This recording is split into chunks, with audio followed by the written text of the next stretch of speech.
هغه تیر شو تقریبا چې هغه درې مونږ بیان کړو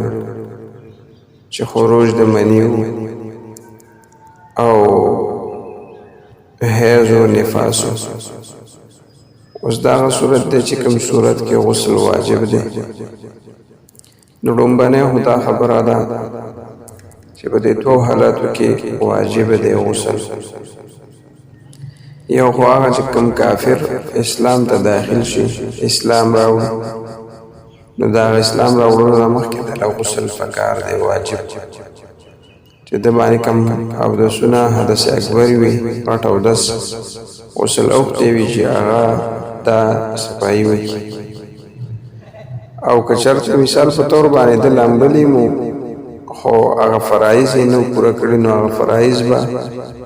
به دوباره پوره کړي، غسل به وکړي. شرعاً چې کوم دی صحیح خبره ده چې دا به غسل کوي، د هغې نه پس به دا اسلام راوړي، اسلام ته به داخلېږي. یا د اسلام نه وروسته دله واجب دي چې هغه فرایض ټول پوره کړي. اسلام یې راوړلو خو دله هغه فرایض ټول برابرول پکار دي. بله خبره دویم دا دی چې اگر عام خو زمونږ معمول او د فقهي مسایلو مطابق چې کوم دی 15 کاله کې دا یو هلک ته یو ولد ته چې کوم دی نو احتلام راځي، د هغې نه پس په هغه باندې غسل واجبېږي. او که چېرته د 14 کالو کې یو کس ته احتلام وشو، نو ده ته واجب دی چې دا غسل وکړي، او د هغې نه پس په بیا د باندې که احتلام کېدو نو دا به غسل کوي. دا نه چې یاره زه د 15 کالو خو لا نه یم نو ماله چې کوم دی غسل نه دي پکار. نه، ته مخکې پوه شو، احتلام درته وشو، نو تا باندې په ځان پوه شو، خروج د مني در نه وشو، نو ته به چې کوم دی په دغه حالات کې بیا غسل کې که هغه 15 کاله پوره شوي او که نه پوره شوي. او دریم دا دی چې په کوم حالات کې غسل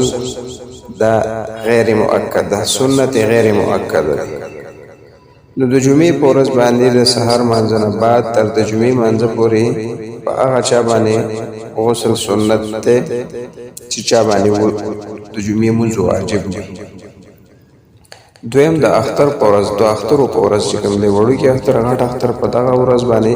چې په کوم کس باندې د اختر مونځ واجب وي، نو هغه له سنت دي دا چې سهار مانځه نه پس دا ما اختر مانځه پورې په دغه درمیان کې غسل وکړي. دریم بیا حج یا عمره کې احرام د پاره چې کوم دی نو غسل کول سنت دي. دغه شان چې کوم دی په حج کې بیا چې کوم دی د عرفې په ورځ باندې د زوال د غرمې نه پس غسل کول سنت دي. په دغه حالاتو کې غسل دا سنت غیر مؤکد دی چې دا کم کس جمعې په ورځ باندې د جمعې مونځ په هغه باندې. بیا مستحبات نو هغې کې تقریبا چې ډېر صورتونه دي مستحب، لکه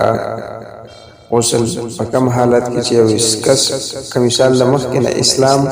راوړو نه مخکې مغفا کې خو بهتره مستحب دا چې دا بیا هم غسل وکړي که نه.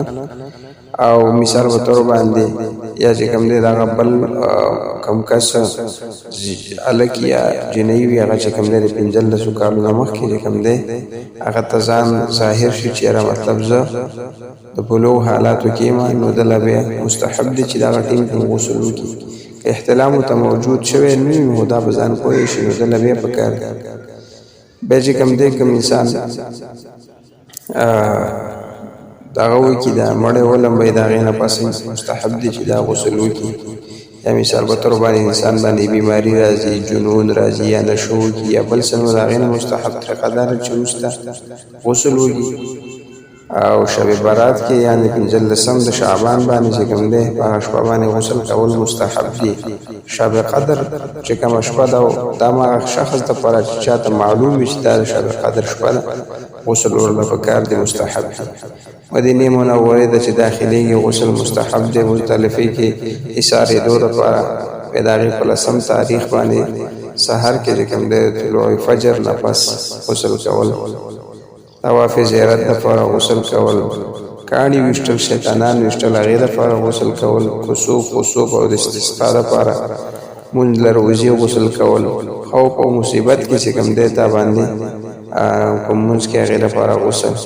کومې ګناه نه یې توبه ویستله نو هغې نه بعد غسل هم کول پکار دی سفر نه چې کوم دی راغلی خپل وطن ته راورسېدي وطن اصلي ته دا مستحب دی چې غسل وکړي کم مجلس ته ځي نوې کپړې اغوندي هغې لپاره غسل دا مستحب دی نو دغه حالاتو کې چې کوم دی دا مستحب دی غسل نو دا غسل مستحب او سنت او واجب حالاتو دې نه مخکې چې کومه سلسله بیان شوې وه هغې کې دغه ټول سلسله د فرایضو د مني د خروجو د حیض هغه تېره شوې دا پسې دا حالات انشاءالله مخکې سلسله کې به بیا داسې ورپسې نور حالات بیانو چې اوس دا پاکۍ حالات هم ته بیان شو دا پاکي به په کومو اوبو باندې کوو هغه سلسله به انشاءالله تعالی راتلونکي د هغه کې بیانوو